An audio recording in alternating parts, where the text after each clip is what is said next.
শিক্ষার্থীর মধ্যে একজনের মরদেহ উদ্ধার করা হয়েছে। নিখোঁজ রয়েছেন আরও দুইজন। এই নিয়ে জানাতে হিমছড়ি বীজ থেকে যুক্ত হচ্ছেন সহকর্মী মন্তোষ বেদজ্ঞ। মন্তোষ, আপনি যেখানে আছেন ঠিক সেখানেই বোধহয় দুর্ঘটনাটা ঘটেছে। তো তাদের যারা নিখোঁজ উদ্ধারে প্রশাসনিক ব্যবস্থা এখন পর্যন্ত কি নেওয়া হয়েছে এবং কি বলছেন সেখানকার যারা দায়িত্বরত কর্মকর্তা বা কর্মচারীরা আছেন?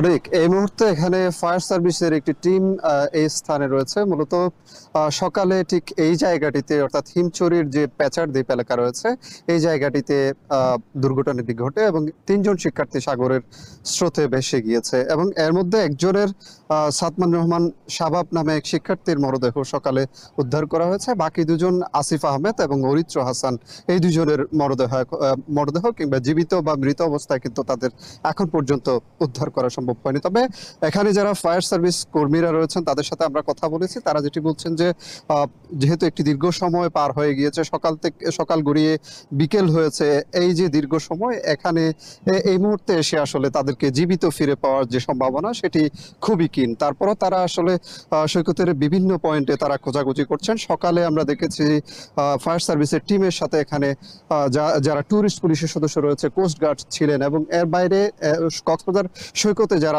লাইফগার্ড সদস্য দায়িত্ব পালন করতেন তারাও কিন্তু এখানে এসেছেন এবং এই জায়গাটিতে তারা দীর্ঘ সময়ে আসলে খোঁজাখুঁজি করেছেন এবং ঠিক যেই জায়গাটিতে দুর্ঘটনা হয়েছে এই মুহূর্তে যেখানে ফায়ার সার্ভিস সদস্যরা অবস্থান করছেন ঠিক এই জায়গাটির পেছনেই আসলে একটি গুপ্ত খাল রয়েছে, যেটি যখন জোয়ার আসে তখন কিন্তু এই গুপ্ত খালটি পানির নিচে ঢাকা থাকে এবং এই সময়টাতে পর্যটকরা যখন জায়গাটিতে স্নানে নামেন তখন আসলে টের পান না, তাদের পেছনে একটি আসলে মৃত্যুফাত অপেক্ষা করছে। সে ধরনের পরিস্থিতি আসলে সৈকতের বিভিন্ন পয়েন্টে রয়েছে এবং এই সৈকতটি কিছুটা নির্জন এবং এখানে যে হোটেল রিসোর্টগুলো এই সৈকত ঘিরে গড়ে উঠেছে, সৈকতের আশপাশে যেসব হোটেল রিসোর্ট রয়েছে সেখানে কিন্তু তাদের পর্যটকদের সচেতন করা কিংবা তাদেরকে এই ধরনের দুর্যোগপূর্ণ আবহাওয়া পরিস্থিতিতে তারা যাতে সাগরে না নামেন, বিশেষ করে সাগর যখন উত্তাল থাকে এই সময়টাতে তারা যেন সাগরে না নামেন, সেটির জন্য কিন্তু যে প্রচারণা, যে সচেতনতা পর্যটকদের মাঝে